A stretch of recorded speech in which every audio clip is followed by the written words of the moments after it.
Hello friend, कैसे हो? मुझे पता है आप अच्छे और स्वस्थ हैं। फ्रेंड, आप मेरे वीडियो को लाइक कर रहे हैं। ऐसे ही आप लोग प्यार बरसाते रहिएगा। आपका प्यार ही हमें बेहतर से बेहतर रेसिपी बनाने के लिए प्रेरित करता है। आज मैं आपके लिए एक बेहतर रेसिपी शेयर करूंगा जिसे आप कम समय में बनाकर महीनों तक खा सकते हैं फ्रेंड। तो दोस्तों, मैं हूँ Raj. Welcome to my YouTube channel Raj Nandi kitchen. Video को अंत तक देखिएगा फ्रेंड। वीडियो अच्छा लगे तो लाइक कर दीजिएगा और चैनल पर नए हैं तो चैनल को सब्सक्राइब कर लीजिएगा और वीडियो को और भी दोस्तों में शेयर भी कर दीजिएगा। और ये जो रेसिपी है फ्रेंड, बहुत ही क्रंची और क्रिस्पी है। तो स्टार्ट करते हैं।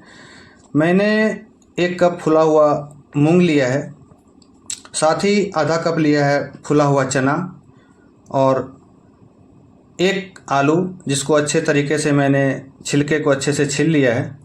और इन तीनों को हम करेंगे ग्राइंड। मूंग, चना और आलू को फाइन ग्राइंड करेंगे फ्रेंड।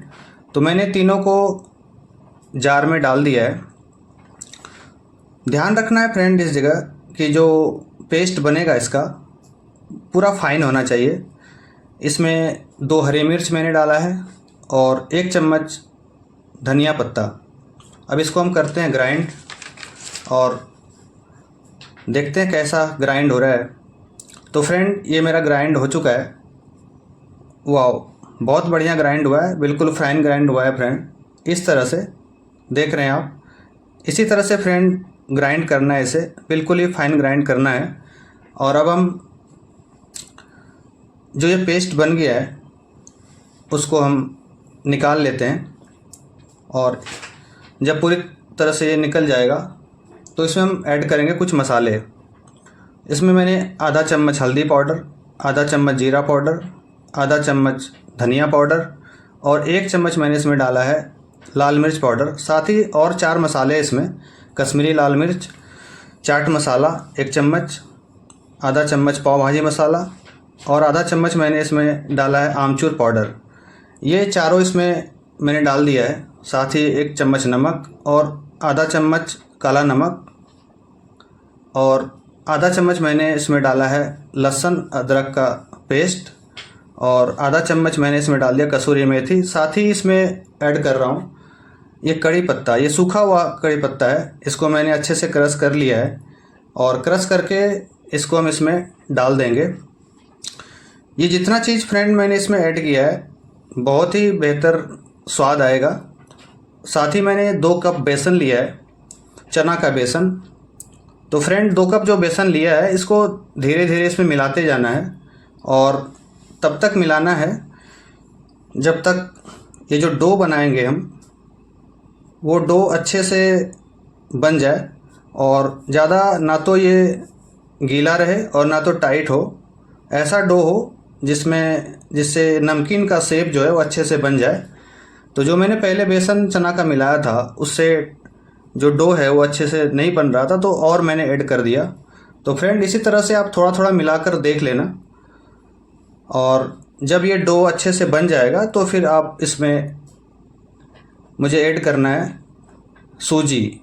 तो पहले 2 चम्मच मैं ऐड करके देख लेता हूँ फ्रेंड, और अगर इसमें और ज़रूरत पड़ेगी तो इसमें थोड़ा सा और हम इसमें डाल देंगे और इसको अच्छे से मिलाना है।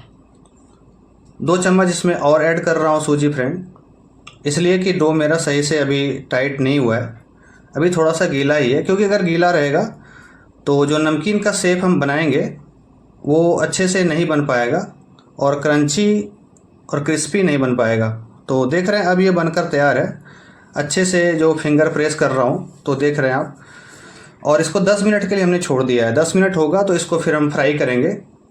इसमें मैंने ऐड किया है रिफाइन ऑयल। बहुत ही कम तेल में ही आसानी से बन जाएगा। थोड़ा सा सरसों का तेल मैंने हाथ में ले लिया है और इसको शेप देने के लिए मैंने ग्रेटर का यूज किया है। फ्रेंड, अगर आपके पास नमकीन मेकर होगा तो उससे भी आप इस नमकीन को बना सकते हैं आसानी से। तो मैंने ग्रेटर का ही यूज किया है। तो ग्रेटर से भी आसानी से बन जाता है, लेकिन सावधानी से थोड़ा बनाना पड़ता है फ्रेंड। तो मैं ग्रेटर्स पे थोड़ा सा गोला उसको बना लिया और गोला बनाकर जो मैंने डो बनाया था उसको हल्के हाथ से प्रेस करना है, जिस तरह से प्रेस कर रहे हैं फ्रेंड, और आसानी से ये नमकीन शेप में निकल रहा है, देख रहे हैं। और जब ये ऑयल में गिरने में अगर दिक्कत हो रहा है तो चम्मच का यूज कर सकते हैं, और इस तरह से हम फ्राई कर लेंगे। जिस कलर में देख रहे हैं फ्रेंड, ये उसी कलर में फ्राई करके इसे निकालना है। अब चाहे तो थोड़ा सा ये कलर में ये फ्राई हो गया है अच्छे से, और ये बिल्कुल ही क्रंची और क्रिस्पी नमकीन बनेगा। देख रहे हैं ये आसानी से बिल्कुल टूट जा रहा है, बहुत ही क्रंची है, बहुत ही क्रिस्पी बना है ये। तो इस तरह से फ्रेंड सारा हम नमकीन का शेप जो है ऐसे बनाकर फ्राई कर लेंगे। ये जो नमकीन है फ्रेंड बहुत ही बेहतर है, और इसे चाय के साथ खा सकते हैं, और बहुत ही अच्छा लगता है खाने में। ट्राई करिएगा और बनाइएगा। मैं हमेशा ये बनाते रहता हूँ फ्रेंड, खाने में बहुत ही अच्छा लगता है। और इसमें मूंग, चना, बेसन, आलू ही केवल है और कुछ भी नहीं है। तो इस तरह से हमने सारा बना लिया है। बहुत ही बेहतर स्वाद खाने में भी लगता है, और इसे महीनों तक स्टोर करके भी रख सकते हैं। एक बार बना लिया, महीनों तक इसे स्टोर करके रख कर हम इसे खा सकते हैं। तो इस तरह से फ्रेंड सारा हम फ्राई करके निकाल लेंगे। थोड़ा सा मैंने मूंग और चना लिया था, और देख रहे हैं फ्रेंड उसी में बहुत सारा, काफ़ी सारा बन गया है। और अगर हम चाहें कुछ ज़्यादा बनाना तो क्वांटिटी को थोड़ा सा बढ़ा सकते हैं। तो बढ़ा के अगर हम बनाएंगे तो काफ़ी ज़्यादा हो जाएगा। देख रहे हैं मैंने इसे प्रेस करके, हल्का प्रेस करके शेप बना लिया है, और अगर नीचे ऑयल में नहीं आ रहा है तो उसे चम्मच से मैंने इसे ऑयल में डाल दिया है। और इस तरह से दोनों साइड पलट के इसे पकाना है, और जो कलर आप देख रहे हैं इस कलर में सारा शेप फ्राई करके निकाल लेना है। और ये हमारा बनकर फ्रेंड नमकीन रेडी हो गया है। तो इस तरह से बनाइएगा फ्रेंड, क्योंकि मैंने आपके साथ शेयर किया है।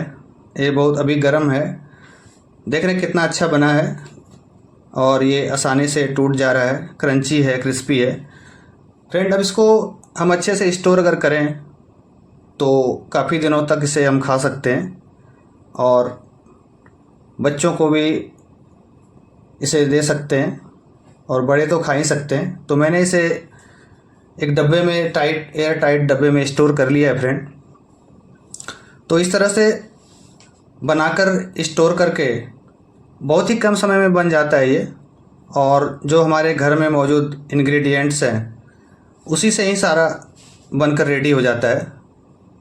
और फ्रेंड इस तरह से बनाइएगा और बताइएगा कैसा लगा। Thanks for watching my video. Thank